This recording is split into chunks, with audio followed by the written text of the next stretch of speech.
In the best Batman movie, we can all agree, Master of the Phantasm. Yes. Yeah.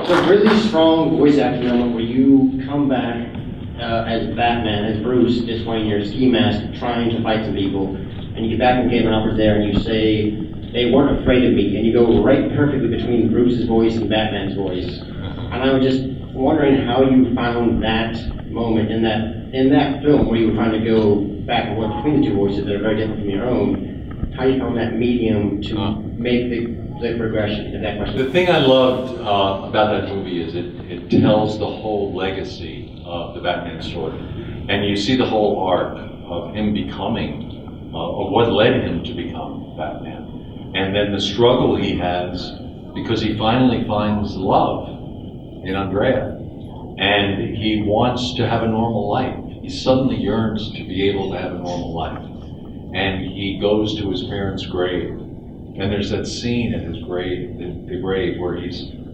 pleading with them to release him from his oath.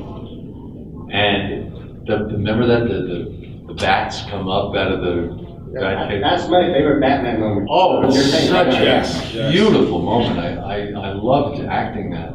There were so many moments in that script that I loved acting. It was wonderful. But to get to your question about finding the mixture of voices, that happened early on. I really didn't know a lot about the Batman legacy. My only experience had been the Adam West series, which was a real wonderful show, but a tangent from the Batman stories, which had been so dark and dramatic and, film noir. And that was the direction Bruce Timm wanted to go in. So when they were bringing me up to speed on the character, they described his tragic childhood, and I said, wait a minute, he puts on this mask, and he's the wealthiest guy in Gotham, he's the most eligible bachelor, he lives in the biggest house on the hill, and no one knows it's him? I said, seriously? That's ridiculous. So let's make a distinction in the voices. But then finding the balance between the two voices, that's what you're asking about. That took time because early on, I had found the Batman sound in the audition right away.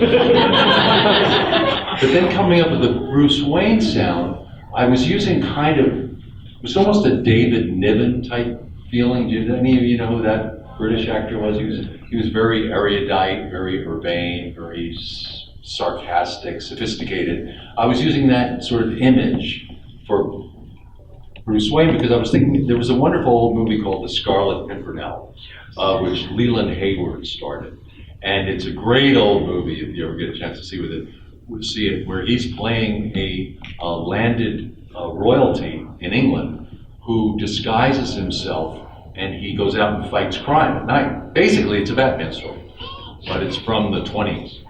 And he disguises himself by becoming a fop in everyday life.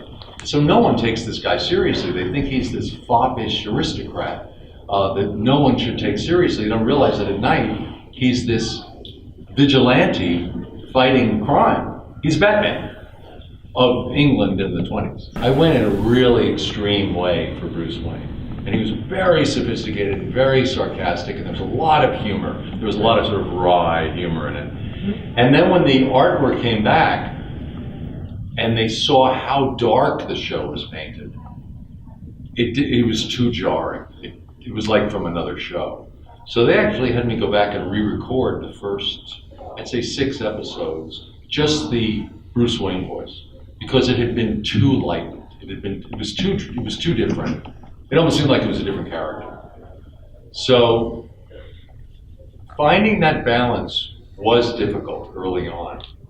And it came to a point where it was just a subtle change, enough to imply, enough so that the audience could believe that the other characters wouldn't think it was the same person. You know what I mean? Enough to suspend belief without it being like from another movie, the character. Does that make sense? It makes perfect sense. I agree. If I didn't have too much on my answer, I think that's why we all agree. You've done the best Bruce Wayne and the best Batman because your voice subtleties, we know when you're one or the other. And there's been times in the show where a trick I found early on, which I think has been feeding me through the whole process, is that the disguise isn't Batman. Agreed. Batman is who he is in his We all soul. agree. Yeah. The disguise is Bruce Wayne. Yes. Just like all of us put on a suit and tie or whatever we put on to go to the office, he puts on Bruce Wayne.